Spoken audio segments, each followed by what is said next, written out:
सभी साथियों को समय से जुड़ने के लिए बहुत बहुत धन्यवाद। एक बार आप सभी लोगों से जानना चाहूंगा, whether I am audible to all of you और not. Say audible in the chat box अगर आपको मेरी वॉइस प्रॉपर रूप से आ रही है। से audible in the chat box अगर आपको मेरी वॉइस प्रॉपर रूप से आ रही है। सभी को गुड इवनिंग, सभी को नमस्कार, सभी को सत श्री अकाल, सभी को आदाब, सभी को जय श्री राम। बहुत बहुत धन्यवाद, बहुत बहुत धन्यवाद सभी का। पिछले 16 अगस्त से लगातार हम और हमारी कुछ चुनिंदा संस्थाएं कर रही हैं ऑनलाइन लोकल फंड रेजिंग की तैयारी, कि किस प्रकार हम अपने लोकल में एक बेहतरीन फंड रेजिंग कर सकते हैं। क्योंकि आने वाला जो समय है वो त्योहारों का है। तमाम प्रकार के दानोत्सव और अन्य रिलीजियस फेस्टिवल्स हमारे सामने होंगे, और ऐसे में एक बढ़त जो संस्था को मिलती है वो मिलती है लोकल फंड रेजिंग से।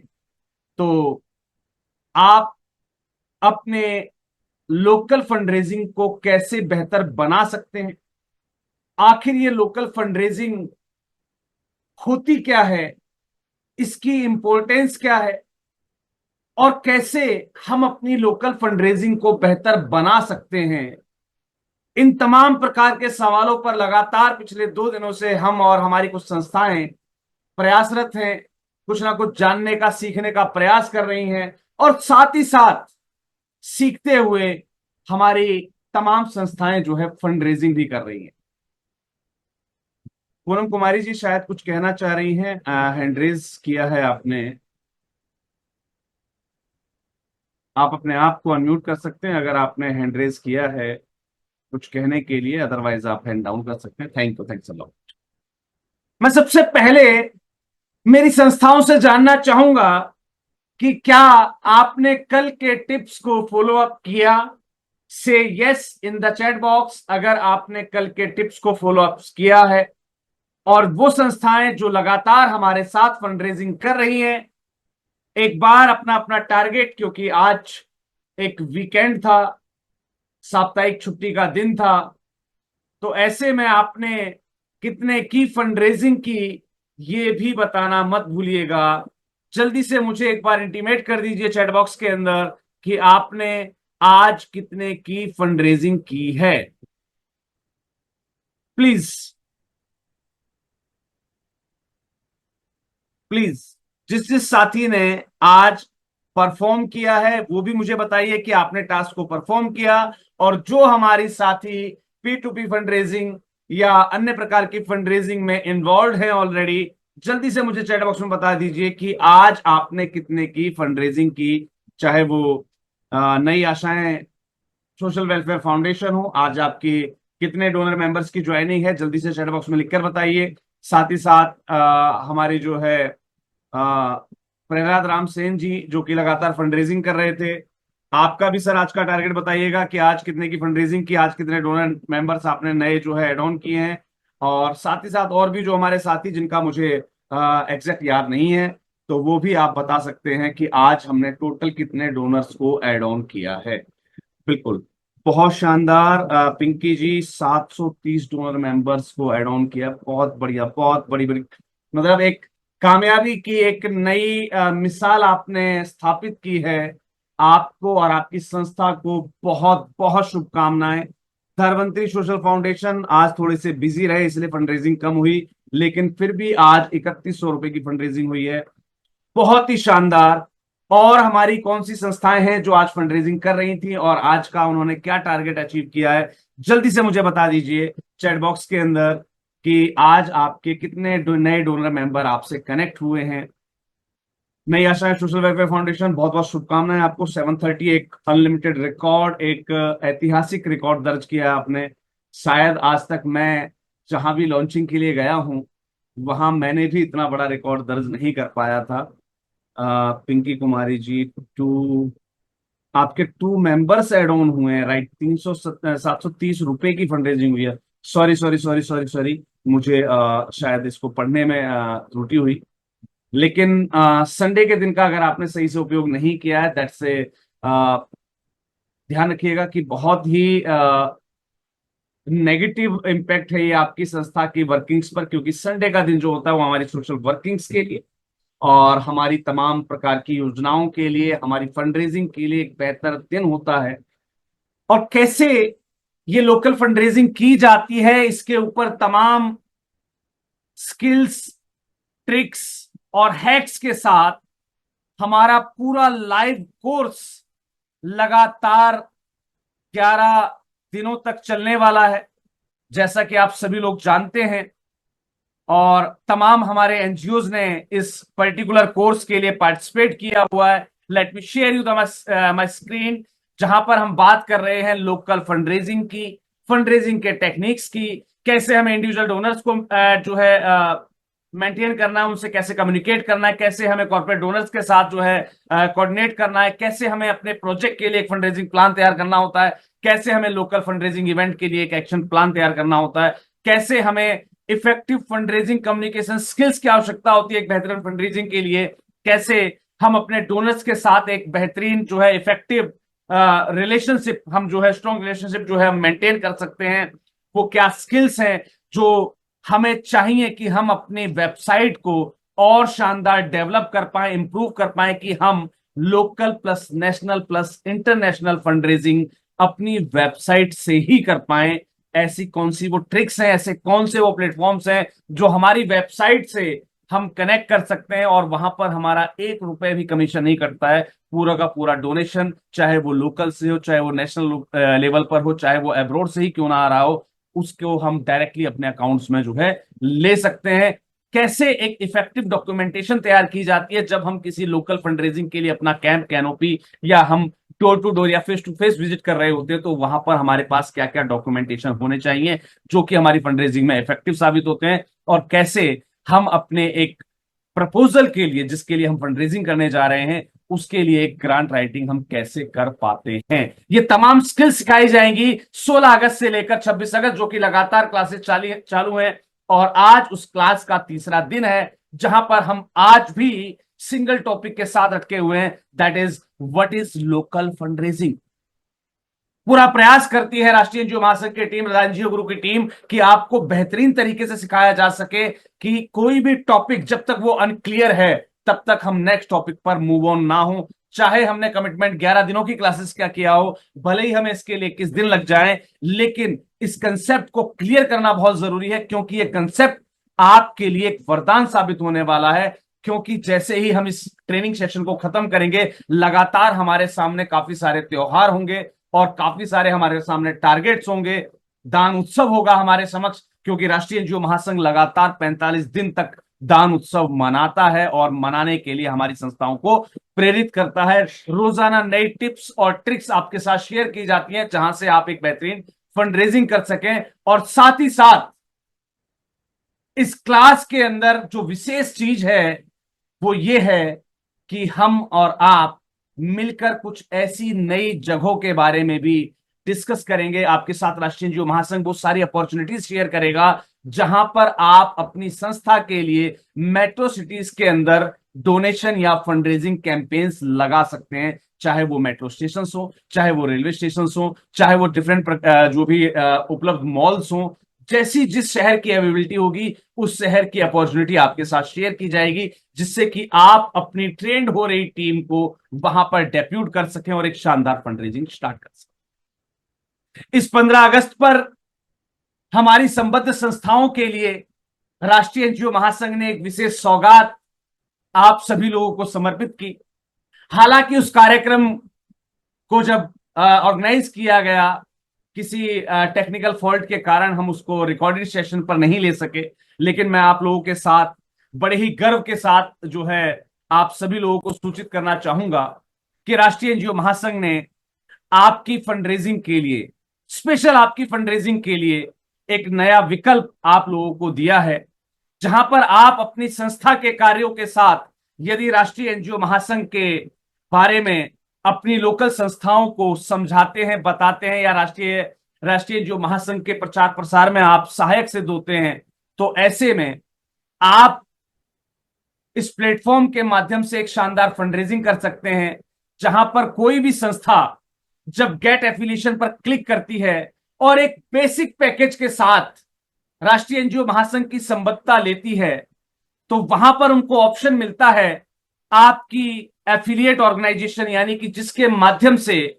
उनको रेफर किया गया है, राष्ट्रीय एनजीओ महासंघ को ज्वाइन करने के लिए प्रेरित किया गया है, यहां पर आपका संबद्धता नंबर या आपकी संस्था का नाम उस ऑर्गेनाइजेशन को प्लेस करना है जो राष्ट्रीय एनजीओ महासंघ की एफिलिएशन ले रही है।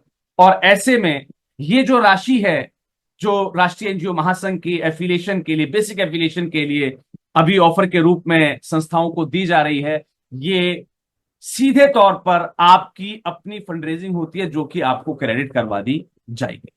तो ये एक बेहतरीन विकल्प जो राष्ट्रीय एनजीओ महासंघ ने दिया, मैं इसके लिए पूरी कोर टीम, पूरी राष्ट्रीय कार्यकारिणी को हार्दिक धन्यवाद देता हूं, साधुवाद देता हूं कि उन्होंने हमारी संस्थाओं की फंडरेजिंग का एक नया विकल्प, एक नया आयाम जो है फिर से क्रिएट किया।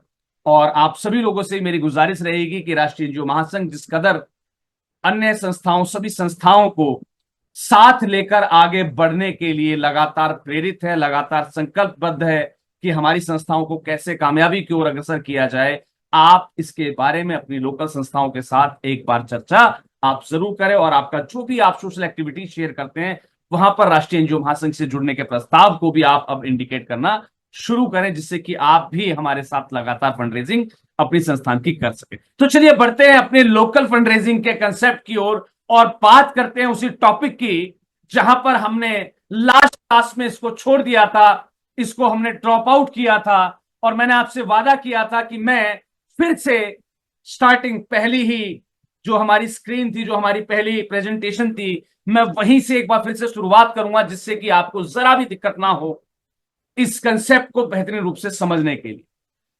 Fund raising, the ultimate guide to fund raising. और यहां पर हम बात कर रहे हैं बेसिक यानी कि लोकल फंड रेजिंग की, जो कि बिगिनर्स के लिए बहुत ज्यादा इंपॉर्टेंट हो सकती है। बिगिनर्स सिर्फ वो नहीं होते जिन्होंने संस्था नहीं बनाई हो, बिगिनर्स वो भी हैं जिन्होंने आज तक लोकल में बेहतरीन फंड रेजिंग नहीं कर पाई। आप अपने लोकल में एक बेहतरीन फंडरेजिंग कर सकते हैं अगर आप इस कंसेप्ट को पूरा समझ जाते हैं, इस बेसिक फंडरेजिंग की इंपॉर्टेंस को समझ जाते हैं। ध्यान रखिएगा, लोकल में फंडरेजिंग करने के लिए मैंने आपसे कहा था कि दो चीजों का आपके दिमाग से निकल जाना बहुत ज्यादा जरूरी है, एक संकोच और एक शर्म। इन दो चीजों को अपने दिमाग से निकाल देना है। और साथ ही साथ एक नई चीज जो इस दिमाग से और निकल जानी चाहिए थी, वो था संदेह कि क्या हमारा लोकल क्षेत्र भी हमें फंडरेजिंग दे सकता है, क्या हमारे लोकल लोग हमें डोनेशन देंगे, क्या हमारे लोकल में इतने लोग सामर्थ्य हैं जो डोनेशन कर सकें।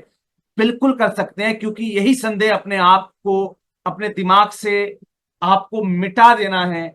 क्योंकि जब तक आपको इस क्षेत्र के बारे में विस्तृत जानकारी नहीं होगी, आप कभी भी एक शानदार फंडरेजिंग नहीं कर सकते। मैं आज आपके लिए इस लोकल फंडरेजिंग के लिए क्या क्या अपॉर्चुनिटीज अवेलेबल हैं, इसकी तुलना नेशनल और इंटरनेशनल लेवल पर करके आपको समझाऊंगा कि जिस देश के अंदर आप बैठे हैं वहां पर लोकल फंडरेजिंग या फंडरेजिंग का कितना शानदार विकल्प आपके पास उपलब्ध है। चलिए मैं लेकर चलता हूं आपको मेरी स्क्रीन पर, जहां पर हम लगातार 11 दिन होने वाली स्पेशल ट्रेनिंग का आज तीसरा दिन कंडक्ट कर रहे हैं। और साथ ही साथ संडे की मास्टर क्लास को भी हमने इसके साथ मर्ज किया है, जहां पर हमारे कुछ नॉन रजिस्टर्ड पार्टिसिपेंट भी हमारे साथ आज इस क्लास का आनंद ले रहे हैं। और मैं आप लोगों से गुजारिश करूंगा, अगर आपको आज की क्लास और इसका कंटेंट बेटर लगता है और अभी तक अगर आपने उस क्लास के लिए रजिस्ट्रेशन नहीं किया, इस 11 दिनों की स्पेशल ट्रेनिंग सेक्शन के लिए अपना रजिस्ट्रेशन नहीं किया, तो कुछ भी नहीं बिगड़ा है। पिछले सारे टॉपिक को मैं आज कवर करता हुआ लेकर आ रहा हूं और आप आगे मेरे साथ लगातार इन 11 दिनों की जर्नी को कंटिन्यू कर सकेंगे। तो बेसिक्स ऑफ लोकल फंडरेजिंग में हमारा जो डे वन, हमारा जो टॉपिक था बेसिक ऑफ लोकल फंडरेजिंग, जो आपको सिर्फ एक टॉपिक के रूप में दिखाई दिया, वहां पर हमारे पास 4 नए कंटेंट होते हैं। सबसे पहले इस सेक्टर का इंट्रोडक्शन कि लोकल फंडरेजिंग होती क्या है। दूसरा, हमें लोकल में फंडिंग की जरूरत क्यों होती है, हम फंडरेज क्यों करते हैं और हमारे लिए लोकल रूप से सपोर्ट्स को मोबिलाइज करना क्यों जरूरी हो जाता है। आखिर फंडरेजिंग होती क्या है और कैसे हमें जो हमारे सोर्स ऑफ इनकम है उनको डाइवर्सिफाई करने की आवश्यकता होती है। और साथ ही साथ मैं कुछ बातें करूंगा स्टोरीज ऑफ चेंज की, जो हमारी संस्थाओं ने अपनाई और उनमें उनकी फंडरेजिंग में उनके लोकल सोशल ग्रोथ में एक बहुत बड़ा चेंज भी आया है। मैं उन सभी एग्जाम्पल्स को भी आपके सामने, उन सभी संस्थाओं से भी एक बार हम बात करने का प्रयास करेंगे जिन्होंने इस टेक्निक को अपनाया और एक शानदार फंडरेजिंग के साथ आज वो एक बेहतरीन मुकाम पर लोकल फंडरेजिंग कर पा रहे हैं। सबसे पहले अगर मैं बात करता हूं इंट्रोडक्शन की, तो बहुत ज्यादा जरूरी हो जाता है कि लोकल फंडरेजिंग क्यों इंपॉर्टेंट है ये समझना। क्यों जरूरत पड़ती है हमें अपने इनकम सोर्सेज को डाइवर्सिफाई करने की, इनको इंक्रीज करने की। क्या एक्सपेक्ट करते हैं आप इस क्लास से कि लोकल फंडरेजिंग को हम एक बेहतर तरीके से समझ सकें और साथ ही साथ अपनी फंडरेजिंग स्ट्रेटजीज में इसको इंप्लीमेंट भी कर सकें। मैं आपको दूंगा वो सारी नॉलेज और वो सारी स्किल्स जो आपकी लोकल फंडरेजिंग को बहुत ज्यादा शानदार इफेक्टिव बना सकेंगी और आप लोकल में फंडरेजिंग करते हुए जरा भी नहीं कतराएंगे और आप एक बेहतरीन फंडरेजिंग अपनी लोकल में आप क्रिएट कर सकेंगे। आपको इस क्लास से मिलेंगे वो सभी कारण जानने को जो आपकी लोकल फंडरेजिंग को स्टार्ट करने में सहायक सिद्ध होते हैं, और एक क्विक स्कैन आप कर सकेंगे अपनी संस्था का कि वाकई में आपकी संस्था किस स्तर पर अभी है और उसमें कहां तक सुधार की आवश्यकता है। देश और दुनिया बड़ी तेजी से बदल रही है और सामाजिक सहायता सहायता का जो परिदृश्य है ना, वो भी कुछ ऐसा ही है। ये भी लगातार चेंज होता जा रहा है। कैसे? हमारी जो जरूरतें हैं वो बदलती जा रही हैं। कैसे? हमारे सामने कोविड आया तो भले ही हम जो है एजुकेशन सेक्टर में वर्क कर रहे थे, हमने जो है तुरंत अपना सेक्टर चेंज किया और हम करने लग गए हेल्थ सेक्टर पर काम। तो जैसे जैसे दुनिया में, इस संसार में परिवर्तन आ रहा है, वैसे वैसे ही हमारे सामाजिक परिदृश्य में भी एक बहुत बड़ा परिवर्तन हमें देखने को मिला है। और यही परिवर्तन देखने को मिला है फंडरेजिंग एजेंसीज में भी, कि वो अपना जो फंडिंग सेक्टर है उसको रैपिडली चेंज करती जा रही है। कल तक कोई संस्थान, कोई फंडरेजिंग एजेंसी सपोर्ट कर रही थी एजुकेशन सेक्टर को, वो अचानक से तब्दील हो गई हेल्थ सेक्टर को सपोर्ट करने में। तो कैसे हम अपने आप को सस्टेनेबल रखें? और अगर बात की जाए इंटरनेशनल फंडिंग की, तो बहुत से मामलों में ये इंटरनेशनल फंडिंग जो है वो लगातार घटती आ रही है।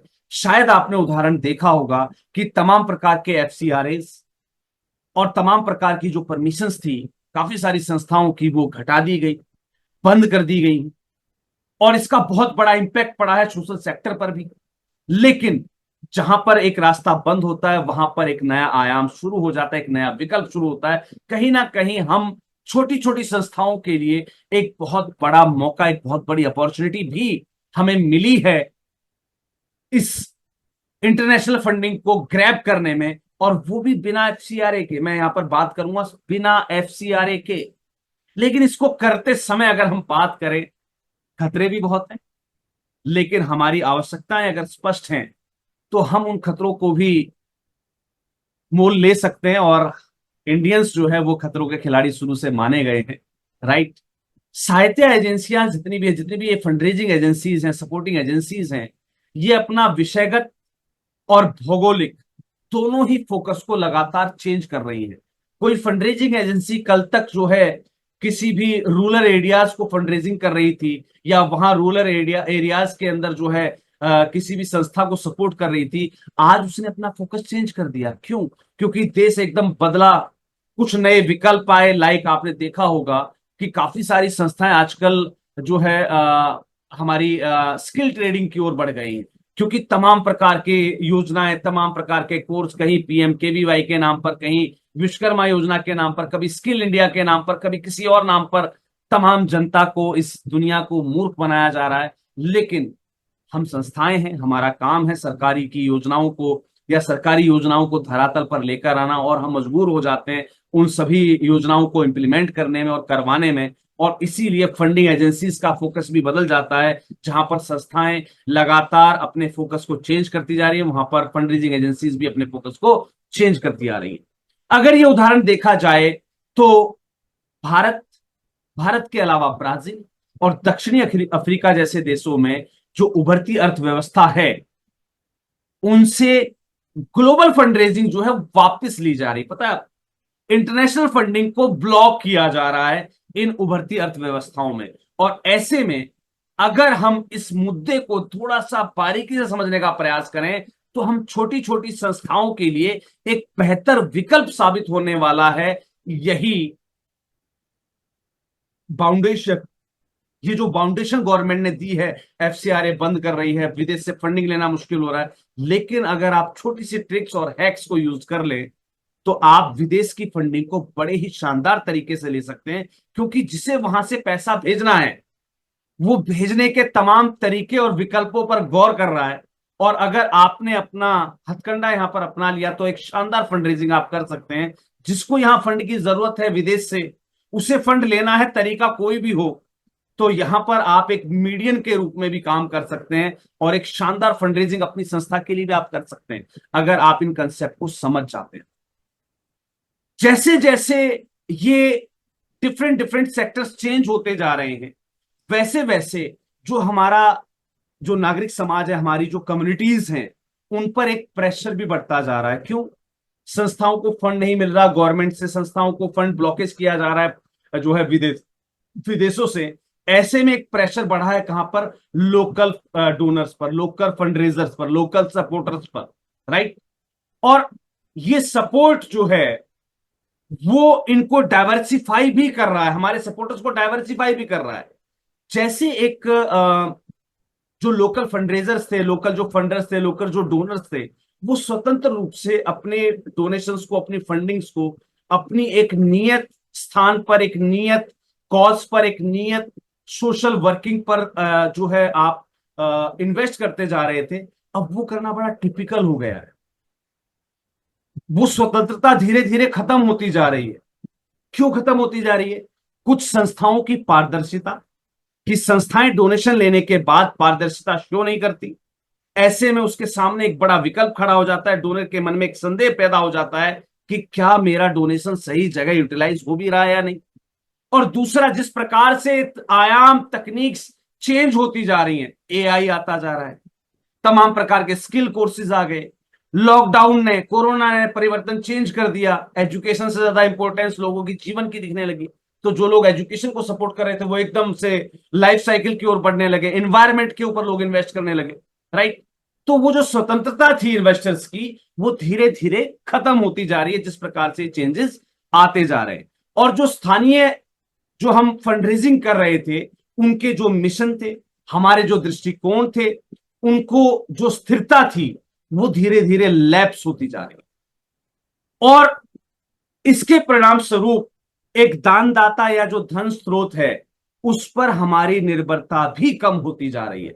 कल तक हम डिपेंडेंट थे एक सोर्स ऑफ फंड रेजिंग के ऊपर, लेकिन वो डाइवर्सिफाई हो गया और तमाम प्रकार के सोर्सेज डाइवर्सिफाई होते जा रहे हैं। तो ऐसे में संस्था की जो स्थिरता है एक particular source of fund raising पर, वो धीरे धीरे कम होती जा रही है।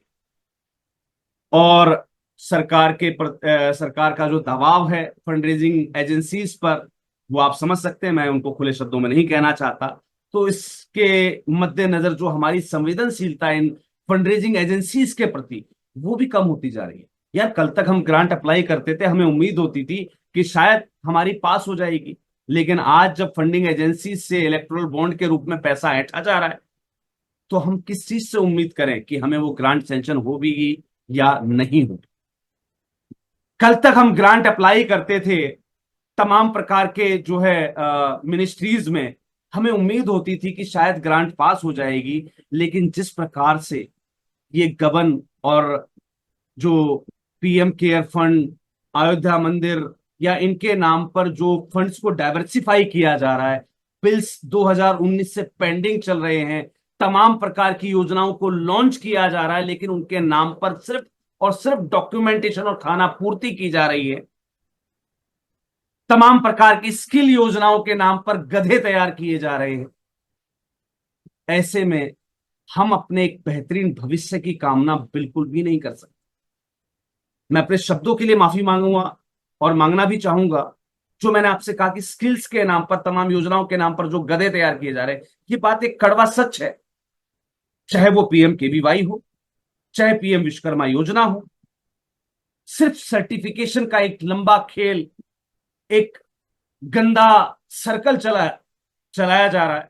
और जिन लोगों की संस्थाओं की एक पैठ सरकारी डिपार्टमेंट या तमाम मिनिस्ट्रीज में है, उनको बड़ी बड़ी बिलिंग्स पास करके दी जा रही हैं, और एक लंबा गेम चल रहा है तमाम प्रकार के एनरोलमेंट्स का, उसके नाम पर फंड रेजिंग करने का, उनके नाम पर ग्रांट्स लेने का, और उनको सर्टिफिकेशंस देकर जो है छोड़ देने का। ना तो नौकरियां हैं, ना उनको कोई कौशल विकास करने के बाद, उनका कौशल बढ़ाने के बाद, ना उनको किसी प्रकार का कोई रोजगार है, ना किसी प्रकार का किसी भी प्रकार का कोई भी बैंकिंग या लोन सपोर्ट उनको मिल रहा है। सिर्फ और सिर्फ योजनाएं कागजों में है।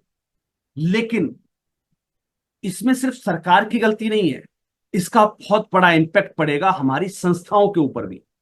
जो संस्थाएं इस प्रकार की योजनाओं को धरातल पर लेकर आने में और तमाम प्रकार से इन प्रोजेक्ट्स पर काम करने में आज संलिप्त हैं, यकीन मानिए आप अपने लोकल से अपने भरोसे को खत्म करने के कगार पर है।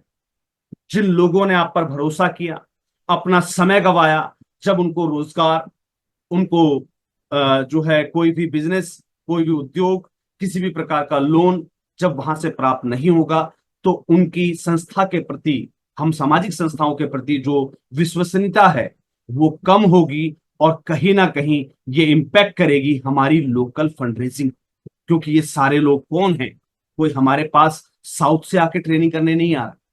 हमारे पास ये जो स्किल के नाम पर जो लोग आ रहे हैं, जिनको हम सर्टिफिकेट दे रहे हैं और सरकार से हम उल्टे सीधे बिलिंग पर हम जो है काम कर रहे हैं, ये कहीं ना कहीं हमारे वो लोकल लोग हैं जो कल जब रोजगार नहीं मिलेगा, व्यवसाय स्थापित नहीं होगा, स्टार्टअप के तहत लोन नहीं मिलेगा, एमएसएमई के तहत लोन नहीं मिलेगा, बैंक से कोई सपोर्ट नहीं मिलेगा, तो ये लोग वो नेगेटिव प्रचार करेंगे हमारा कि शायद हमारा जो काल है, हमारा जो जीवन काल है, वो वही एंडिंग की ओर चला जाएगा। और शायद इसमें अब ज्यादा समय बाकी नहीं है, क्योंकि एक बहुत बड़ा चेंज हम और आप इलेक्शंस के रिजल्ट के रूप में देख चुके हैं। और कहीं ना कहीं जैसे ही किसी सरकार का पतन होता है, वैसे ये तमाम योजनाएं बंद हो जाएंगी, और उस समय कसूरवार के रूप में कटघरे में खड़ी होंगी सिर्फ और सिर्फ संस्थाएं जो इन उपक्रमों को बहुत तेजी के साथ फैला रही। और बहुत बड़ा इंपैक्ट पड़ेगा आपकी लोकल फंड रेजिंग। समुदाय के साथ हमारे गहरे रिश्ते, हमारी विविधताएं, संस्थाओं का स्वामित्व और गौरव की जो भावना होती है, यही तो लोगों में विश्वास पैदा करती है संस्थाओं के प्रति, और यही कारण बनता है हमारी लोकल फंड रेजिंग का। तो मेरा आप लोगों से अनुरोध है कि कोई भी ऐसा काम आप अपने परिक्षेत्र में ना करें जो आपकी विश्वसनीयता को धब्बा लगा जाए, इसको खत्म कर जाए, या इस पर कोई भी जो है डार्क पॉइंट वहां पर आपकी संस्था के प्रति लोगों के मन में आए। राइट? हम स्वतंत्र रूप से हमारे सोशल वर्क को कंडक्ट करें, अपनी लोकल जो कम्युनिटी है, अपना जो परिक्षेत्र है, उसमें हम लोगों के बीच अपने विश्वास को बढ़ाएं। हम इस प्रकार की एक्टिविटीज में इन्वॉल्व हों, ये मेरी आप लोगों से अपील है। सौभाग्य से संभावनाएं बहुत सारी हैं, पोटेंशियल्स आर एनॉर्मस। संस्थाओं के लिए संभावनाएं बहुत सारी हैं, सिर्फ आपको समझना है। हमें जरूरत नहीं है इस प्रकार की फर्जी योजनाओं पर काम करने की, इस प्रकार की दत्ता योजनाओं पर काम करने की। अगर हम अपने लोकल में समाज को, हमारी सोसाइटी को किसी भी प्रकार से अपने लोकल उपक्रमों के माध्यम से बेनिफिट पहुंचाने का प्रयास करें, तो हमारे पास तमाम वो संभावनाएं हैं जिनसे हम एक बेहतरीन फंड रेजिंग कर सकते हैं। चाहे वो नकदी हो, वस्तु हो, स्वैच्छिक समय हो। फंड रेजिंग हम कैसे करते हैं? नगद के रूप में। हम डोनेशन कैसे लेते हैं? इन कैश, इन काइंड, यानी कि सामान के रूप में। इन काइंड क्या होता है? मुझे जरूरत है कुछ बच्चों में बुक्स डिस्ट्रीब्यूट करने की, लोगों ने या डोनर्स ने मुझे बुक्स अवेल करा दी, उस डोनेशन को क्या कहा जाता है? इन काइंड डोनेशन, है ना? कुछ डोनर्स ने मुझे उस बुक्स को खरीदने के लिए पैसा अगर दे दिया, वो कौन सा डोनेशन कहलाया? In cash donation. और कुछ वॉलेंटियर्स ने मेरी हेल्प कर दी, वो स्कूलों में गए, बच्चों से पुरानी बुक्स कलेक्ट कर दी, उन्होंने जो अपना समय दिया, वो कहलाता है वॉलेंटियरिंग टाइम। तो हमें इन छोटे छोटे विषयों पर काम करने की आवश्यकता है। अगर हमने इन छोटे छोटे विषयों को संभाल लिया, तो हम एक बेहतरीन पोटेंशियल्स को जो है अपनी संस्था के प्रति मर्ज कर पाते हैं। अगर देखा जाए इन संभावनाओं को, इन शुरुआत को, इन लोकल फंड रेजिंग की शुरुआत को, तो इसका जो आयाम है, इसके जो मौके हैं, वो ब्राजील, इंडिया और साथ ही साथ केन्या जैसे देशों में बहुत ही शानदार है। क्योंकि यहां पर मध्यम वर्ग जो है इन देशों में, वो बहुत ही ग्रोइंग फास्ट लेवल से जो है ग्रो कर रहा है। लोग मध्यम वर्ग की ओर जो है ग्रो होते जा रहे हैं। ये देश एक विकासशील प्रगति पर, एक राह पर जो है चल रहे हैं। आपको सबको पता है कि हमारा इंडिया जो है पिछले 10 से 15 सालों में काफी ज्यादा डेवलप होता जा रहा है। ऐसे ही ब्राजील, ऐसे ही केन्या, ये तमाम देश जो है वो बढ़ते जा रहे हैं। और ऐसे में यहाँ पर सीएसआर फंडिंग के जो स्रोत हैं वो भी लगातार बढ़ते जा रहे हैं। इन सीएसआर फंडिंग्स की अगर मैं बात करूं तो यहां पर हम बात बिल्कुल भी ग्रांट की नहीं करेंगे। ग्रांट एक सीएसआर फंडिंग एजेंसी की मजबूरी हो जाती है जब वो किसी प्रपोजल को एक्सेप्ट कर लेती है।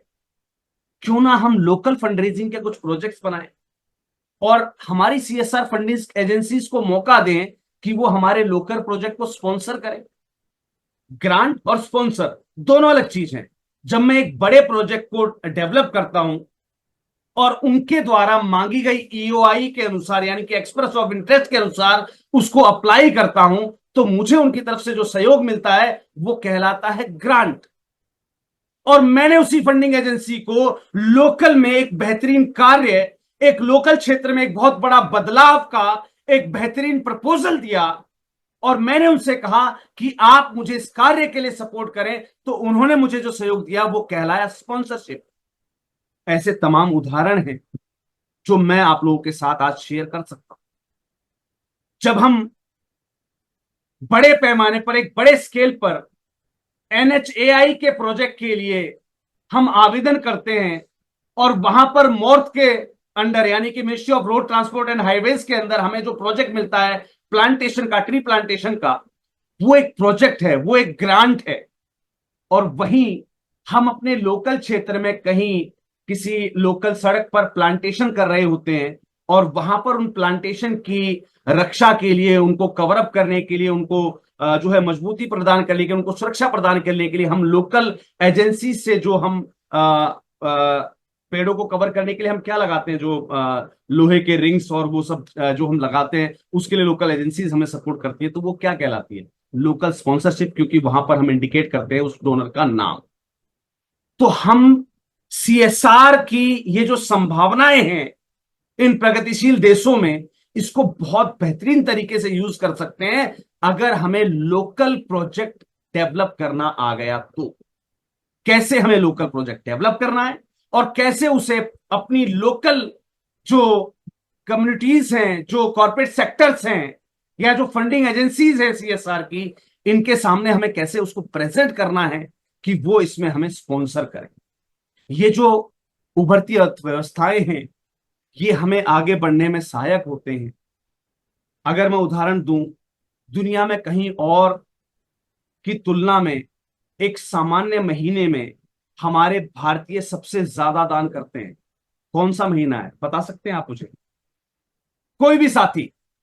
हमारी भारतीय जो हैं वो अन्य, yes, tree guard, thank you for the correction, जो ट्री गार्ड हम सपोर्ट्स में लेते हैं पेड़ों के लिए। चलिए अब मुझे बताइए वो कौन सा महीना है।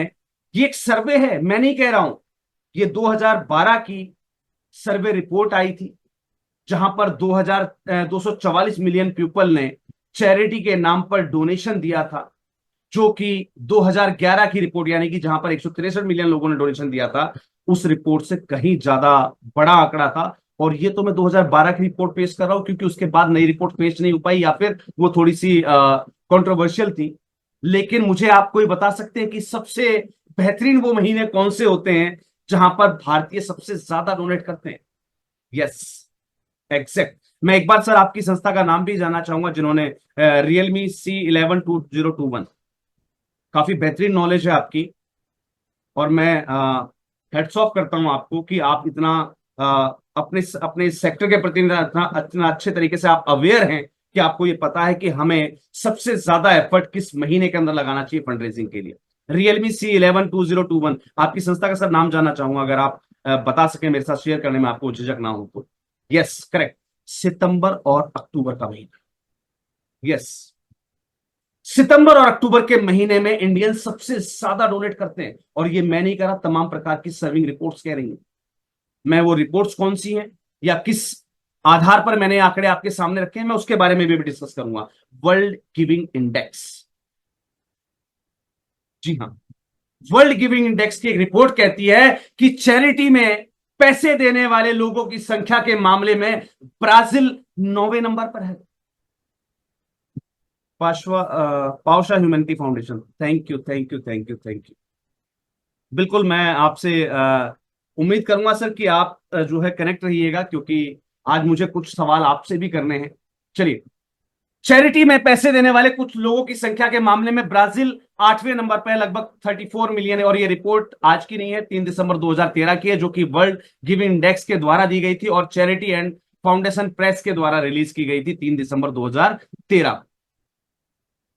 वर्ल्ड गिविंग इंडेक्स में कहते हैं कि केन्या 135वें नंबर, 135 में से 33वें नंबर पर है। 135 देशों में 33वें स्थान पर है केन्या। और आप ये जान सकते हैं कि केन्या में ही पहले से काफी ज्यादा मजबूत एक दान संस्कृति बनी हुई, वहां की एक कल्चर है, डोनेशन का एक बहुत स्ट्रॉन्ग कल्चर है। वो सबसे ज्यादा स्ट्रॉन्ग कल्चर जो है वो केन्या का है। लेकिन अगर मैं बात करता हूं इंडिया की, तो भारत ने एक सामान्य महीने में 157 मिलियन से अधिक लोगों के द्वारा स्वयं सेवा करने के मामले में संयुक्त राज्य अमेरिका को भी अब पीछे छोड़ दिया है और पहली रैंकिंग पर है इंडिया। इंडिया आज की डेट में पहली रैंकिंग पर आज भी स्टेबल कर रहा है। अगर हम बात करते हैं चैरिटीज की, डोनेशन की, सीएसआर की, भले ही ये रिपोर्ट 2013 की है, लेकिन मैं आज के अगर ताजे आंकड़े की बात करूं तो स्वयं सेवा के क्षेत्र में Indians are at number 1 position. Indians आज भी पहले स्थान पर हैं। और ऐसे में अगर आप स्वयं सेवा के इस क्षेत्र में वॉलेंटियरशिप से फंड रेजिंग नहीं कर पाते हैं, तो ये आपकी सबसे बड़ा फेलियर होगा इस सेक्टर का, कि आप इस इतने बड़े सेक्टर में इतनी बड़ी अपॉर्चुनिटी के बावजूद आप कह रहे हैं कि आपकी संस्था को फंड रेजिंग नहीं मिल रही, आपकी संस्था के पास डोनेशन की कमी है, या आप फंड रेजिंग सही तरीके से नहीं कर पा रहे। याद रखिएगा कि भारत में मध्यम वर्ग का जो आकार है वो संयुक्त राज्य अमेरिका की पूरी आबादी के बराबर है। सिर्फ अगर मैं यहां के जो है मिडिल क्लास फैमिली की बात करता हूं, केवल मिडिल क्लास फैमिली जो है वो यूएसए की पूरी पॉपुलेशन के बराबर है, और शायद अब उससे ज्यादा है, राइट। और ऐसे में अगर आप कहते हैं कि आप फंड रेजिंग नहीं कर पा रहे हैं, तो ये आपका बहुत बड़ा फेलियर है। आप शायद किसी और वहम में जी रहे हैं। मैंने इसलिए कहा ना कि अपने दिमाग से जो संदेह है ना, उसको निकालकर बाहर फेंक दीजिए। जिस देश के अंदर आप बैठे हैं वहां पर सबसे ज्यादा अपॉर्चुनिटीज हैं। अगर मैं बात करता हूं ब्राजील और भारत जैसे देशों में, तो यहाँ के जो प्राप्तकर्ता हैं, देश से दाता देश बनने की ओर बढ़ रहे हैं। कल तक हम प्राप्त करते थे, विदेश से फंडिंग ले रहे थे।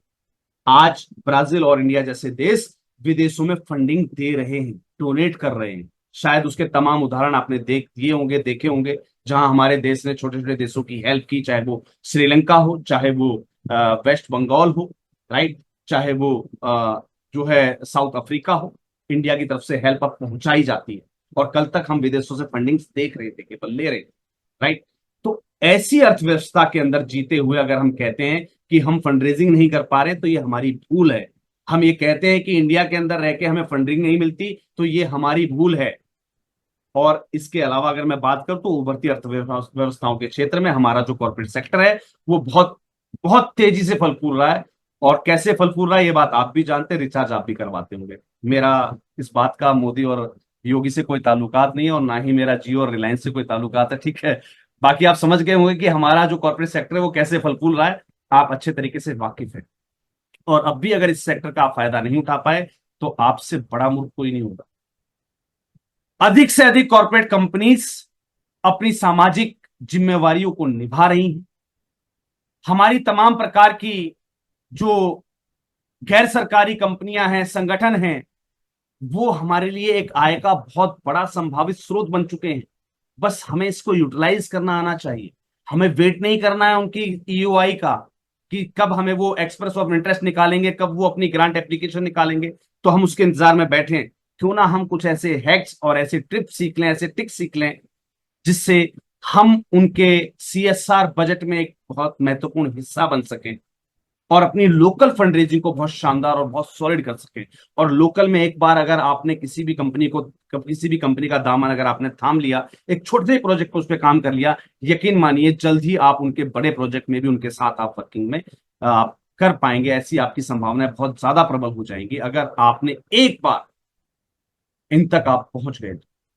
और वो पहुंचने के लिए आपको सीएसआर ग्रांट का वेट नहीं करना, आपको लोकल फंडरेजिंग इवेंट्स को ऑर्गेनाइज करना है, उनकी आपको आइडियोलॉजी तैयार करनी है, उनका आपको रोड मैप तैयार करना है, और उसमें आप वैसे कैसे इन सोशल कॉर्पोरेट एजेंसीज को आप इनबिल्ड कर सकते हैं, कैसे इनसे आप स्पॉन्सरशिप ले सकते हैं, उसका पूरा रोड मैप तैयार करना है।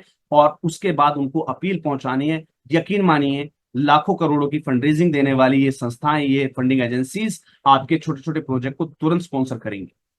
सिर्फ आपको वो स्ट्रेटेजीज फॉलो अप करनी है, और वो अगर फॉलो करनी है तो बेहतरीन तरीके से उसको सीखना भी पड़ेगा। आप सभी जानते हैं सीएसआर के लिए जैसे इंडिया के अंदर 2% की जो कॉर्पोरेट सोशल रिस्पॉन्सिबिलिटी है वो बनती है, राइट। और लगातार ब्राजील जैसे देशों में भी कॉर्पोरेट का दान का जो स्तर है वो भी बढ़ता हुआ आया है, जो कि हमने पिछले काफी सारे सालों में नोट किया है। जहां पर अगर हम बात करें तो advocacy, involvement end fund raising, तीनों ही चीजें कवर अप करने में सोशल मीडिया ने भी बहुत बड़ा एक योगदान दिया है। या सोशल मीडिया कह के चलिए कि हम सब लोगों के लिए एक बैकबोन के रूप में निकलकर उभरा है, जहां से हम किसी भी पर्टिकुलर सोशल कॉज की एडवोकेसी कर लेते हैं। कल को देश में कोई भी बड़ी छोटी घटना हो जाए, हम किस माध्यम से अपनी आवाज उठाते हैं, हम किस माध्यम से उस कॉज को सपोर्ट करते हैं? सोशल मीडिया के माध्यम से। चाहे वो निर्भया कांड हो और चाहे वो अभी बंगाल में या कहीं भी हुई बेटी के साथ दुर्व्यवहार हो। संस्थाएं जब अपनी आवाज बुलंद करने की सोचती हैं तो सोशल मीडिया एक बहुत बड़ा प्लेटफॉर्म है, और आप लोगों के लिए बहुत बड़ा वरदान भी है, जहां से आप ना सिर्फ किसी भी सोशल कॉज की वकालत करते हैं यानी कि एडवोकेसी करते हैं। वकालत या एडवोकेसी का मतलब कोर्ट वाली वकालत से नहीं है, किसी भी कॉज को सपोर्ट करना, किसी भी अन्याय के विरुद्ध आवाज उठाना, राइट। समझिएगा बात। भागीदारी यानी कि आपकी जो किसी भी सोशल कॉज के अंदर जो आपकी भागीदारी बनती है, आप उसको भी सुनिश्चित कर सकते हैं। और साथ ही साथ अगर हम बात करते हैं फंड रेजिंग की, तो वहां पर भी ये सोशल मीडिया का जो प्लेटफॉर्म है वो बहुत ही कम लागत पर आपको ऐसे बहुत से तरीके प्रदान करता है जहां से आप एक शानदार फंडरेजिंग कर पाते हैं। और ऐसा ही एक फंडरेजिंग का जो प्लेटफॉर्म है हमने लास्ट ईयर आपके साथ शेयर भी किया था, that is called landing pages. Landing pages के माध्यम से आप एक शानदार फंडरेजिंग जो है कर पाते हैं। यहाँ पर मेरे साथ किसी साथी ने कोई स्क्रीन शेयर की है, कुछ डाटाबेस शेयर किया है, जहाँ पर रैंकिंग रॉयल्स के नाम से कोई वर्ल्ड गिविंग इंडेक्स का 2022 का अ, एक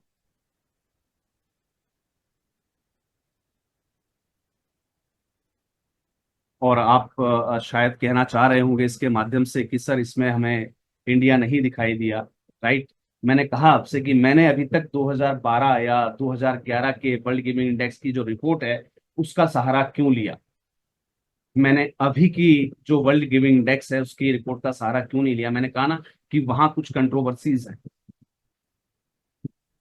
एक ऐसा देश जो लॉकडाउन के समय तमाम देशों को दवाइयां और अन्य चीजें मुहैया करा रहा था, उस देश का नाम वर्ल्ड गिविंग इंडेक्स की लिस्ट में ना हो, आपको लगता है सर? ऐसी परिकल्पना आप कर सकते हैं? मैं नहीं कहता पहले इंडेक्स पर हो, पहले नंबर पर हो, लेकिन क्या इस लिस्ट से बाहर हो सकता है देश? ये अपने आप में कंट्रोवर्सी है। खैर हम इसके बारे में बाद में बात करेंगे, ये सरकार के हथकंडे हैं। बाकी आप खुद जान सकते हैं, समझ सकते हैं कि इस देश के अंदर जहां डेवलपिंग बहुत ज्यादा तरीके से हो रही है, जैसे जैसे लोग डेवलप होते जा रहे हैं, तमाम प्रकार का इंफ्रास्ट्रक्चर, रोड्स, हाईवेज, और एक हम कह रहे हैं ना कि एक उभरती अर्थव्यवस्था के रूप में जब हम इस देश के अंदर बैठे हैं, तो वहां पर फंडरेजिंग के लिए हमें जरा भी संकोच करने की आवश्यकता नहीं है। इस देश के अंदर जो पॉपुलेशन है मीडियम मध्यम वर्ग की, वो इतनी शानदार है कि आप बहुत ही शानदार फंडरेजिंग वहां से कर सकते हैं। मैंने आपको बताया कि सोशल मीडिया एक अहम भूमिका निभाता है आपकी फंडरेजिंग में। इसको कैसे यूज करना है, थोड़ी सी उन चीजों की जानकारी आपको चैनल से कलेक्ट करनी होगी। हालांकि हम समय समय पर इसके लिए भी हम क्लास देते रहेंगे। मैंने आपको बताया था एडवोकेसी, इन्वॉल्वमेंट एंड फंडरेजिंग में सोशल मीडिया का एक बहुत ही बड़ा इंपॉर्टेंट रोल निकल कर आया है। दानदाताओं और जनता को शामिल करने के लिए, यानी कि इनसे कनेक्टिविटी बनाने के लिए भी सोशल नेटवर्क जो है वो बहुत ज्यादा सहायक सिद्ध हुआ है।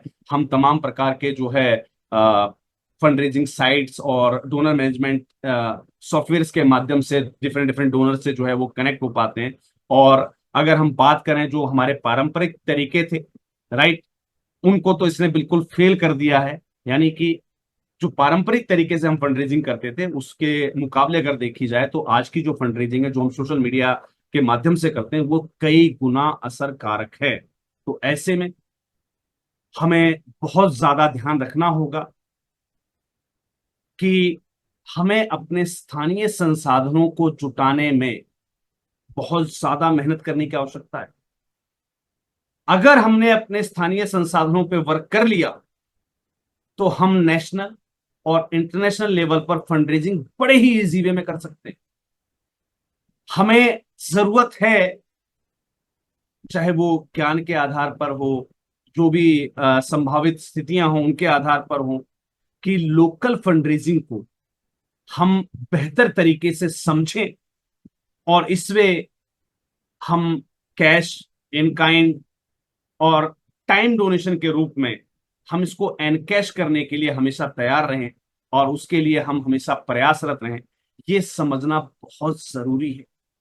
तो आई थिंक सो आपके मन से अब ये इंटेंशन निकल जानी चाहिए कि हम जहां भी हैं, हम जिस भी लोकेलिटी में, आप मेरे साथ तमाम राज्यों से आप जुड़े हुए लोग हैं, आपके किसी भी राज्य में, आपकी किसी भी लोकेलिटी में फंड रेजिंग की कोई भी कमी नहीं है। क्योंकि जब हम बात करते हैं आज के नए तरीकों के ऊपर, सोशल मीडिया के ऊपर, तो सोशल मीडिया आपके लोकल क्षेत्र में नहीं चलता, इससे आप देश और दुनिया से कनेक्टेड हैं। तो फंडरेजिंग की संभावनाएं आपके क्षेत्र में कम है, ये चीज आपके दिमाग से निकली या नहीं? से यस और नो जल्दी से चैट बॉक्स के अंदर, फिर हम आगे बढ़ेंगे। आपके पास संभावनाओं की कमी है या डोनर्स की कमी है या नहीं, जल्दी से मुझे बता दीजिए। से यस और नो।